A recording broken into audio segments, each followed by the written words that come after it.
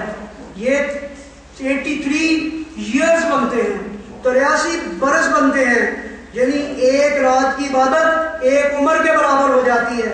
تو آپ مجھے بتائیے، ایمان کے علاوہ کون سا اور راستہ ہے جو ایک رات کی اتنی بڑی محنت دے سکتا ہے؟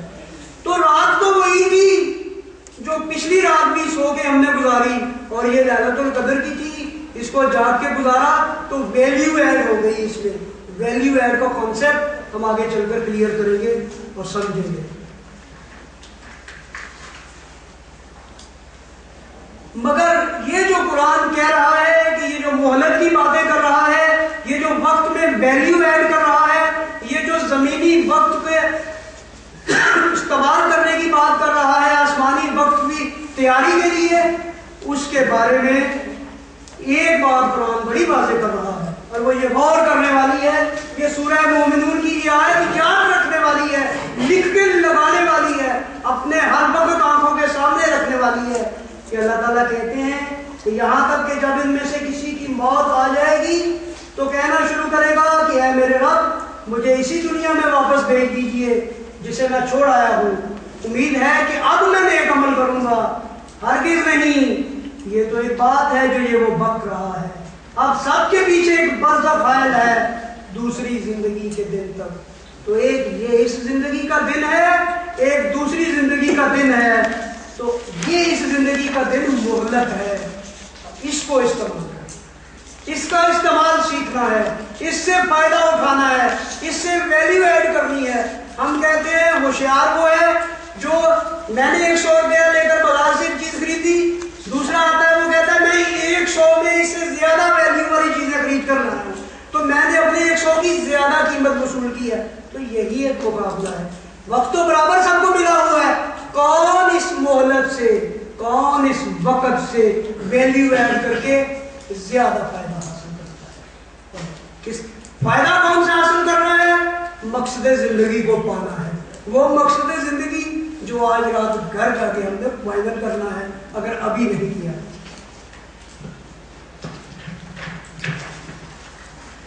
اب میں اپنی گفتگو کے انتہائی اہم ترین حصے کی طرف آتا ہوں جو میری گفتگو کا مرکزی موضوع ہے اور مرکزی مضمون ہے کہ حضور صلی اللہ علیہ وسلم کی تعلیمات کی روشنی میں وقت کا بہترین استعمال کس طرح کیا جا سکتا ہے. اسوہ حسنہ سے رہنمائی حاصل کرتے ہوئے میں نے وقت سے ایک بہترین استعمال کے 7 جو ہیں وہ نکات جو ہیں وہ مرتب کیے ہیں. ان 7 نکات کو پر میں بڑی تفصیل کے ساتھ آپ کے ساتھ احادیث کی روشنی میں بات کروں گا اور ان کو اپنانے کی، ذہن میں رکھنے کی، جیسا کہ تنکس فورم کے ہمارے اسد اعجاز صاحب کہہ رہے تھے کہ ثواب دارین کی نیت سے نہیں، وہ تو ہوگا ہی آج کی بابرکت محفل میں شمولیت کا اگر ہم یہ سمجھتے ہیں تو، لیکن عملاً اس کو سیکھ کر اپنی زندگی میں اس کو نافذ کرنے کی بات کے لیے ہم یہاں جمع ہوئے ہیں. تو حضور صلی اللہ علیہ وسلم نے فرمایا کہ کام کا جلدی آغاز کیا کرو. یہ سلائیڈ کافی دیر تک آپ کے سامنے رہے گی، ہم نے اس کے بارے میں تفصیل سے بات کرنی ہے. سب سے پہلے کام کے جلدی آغاز کے بارے میں ابو داؤد کی حدیث ہے. نبی کریم صلی اللہ علیہ وسلم نے ارشاد فرمایا اے اللہ میری امت کے صبح اٹھنے میں برکت دے. اور طبرانی کی حدیث ہے حضرت عائشہ کو نبی کریم صلی اللہ علیہ وسلم نے ارشاد فرمایا رضی اللہ تعالیٰ عنہا کو کہ اپنے کام کے لیے صبح جلدی اٹھو، اس سے برکت اور کامیابی حاصل ہوتی ہے. میں یہ چاہوں گا کہ میں اور آپ ان تعلیمات نبوی کی روشنی میں ساتھ کے ساتھ اپنا موازنہ کرتے چلے جائیں. تو پہلی بات ہم جس پر پہنچے ہیں وہ فرمایا گیا وہ جن کے عشق میں ہم مبتلا ہیں، وہ جن کی ہم نعتیں پڑھتے ہیں، انہوں نے کہا ہے کہ صبح جلدی اٹھو. تو کیا آج ہم طے کرتے ہیں کہ اگر نہیں اٹھتے تو کل سے ہم صبح جلدی اٹھا کریں گے؟ یہ طے کر کے اٹھنے کی بات ہے، یہ عمل کی بات ہے، اس کے لیے ہم جمع ہوئے ہیں، ورنہ اور کسی کام کی کوئی خواہش اور ضرورت کم از کم مجھے نہیں ہے. حضرت فاطمہ رضی اللہ تعالیٰ عنہا فرماتی ہیں کہ میرے پاس سے رسول اللہ صلی اللہ علیہ وسلم گزرے اور میں صبح کے وقت سو رہی تھی. یہ میں بہیقی کی حدیث آپ کے سامنے بیان کرنے لگا ہوں. آپ نے اپنے پاؤں سے مجھے ہلایا اور پھر فرمایا اے بیٹی اٹھ، اپنے پروردگار کے رزق سے حصہ لے اور غافل نہ ہو، کیونکہ اللہ تعالیٰ لوگوں کے رزق طلوع شمس سے پہلے تقسیم فرما دیتے ہیں. تو ہم رزق میں برکت بھی چاہتے ہیں، ہم رزق کی تنگدستی کا بھی شکار ہیں، ہم رزق میں کو بڑھانا بھی چاہتے ہیں، اور جب رزق تقسیم ہو رہا ہوتا ہے تو ہم سو رہے ہوتے ہیں. تو ہم اٹھ کر حاضر ہی نہیں ہو سکتے تو ملنے کی بات ہے. دوسرا نقطہ ہے آن وسلم نے فرمایا نیکی میں سبقت لو، نیکی میں جلدی کرو. یہ بڑی اہم بات ہے، یہ بھی ذرا سمجھنے والی ہے. سنن ترمذی میں ہے کہ آن حضور صلی اللہ علیہ وسلم نے ارشاد فرمایا کہ نیک کام کرنے میں وقت ضائع نہ کرو اور نیکی کو کر لو قبل اس کے کہ ان 7 مصیبتوں میں سے کسی ایک مصیبت میں گرفتار ہو جاؤ. آپ نے فرمایا ایک نیک کام کرنے کا ارادہ کیا ہے، ایک نیک کام کرنے کا خیال آیا ہے، اس پر عمل کر دو فوری طور پر. ہو سکتا ہے کہ آپ عمل میں تغیر کرو اور ان 7 مصیبتوں میں سے کوئی مصیبت تمہیں لاحق ہو جائے. پہلی مصیبت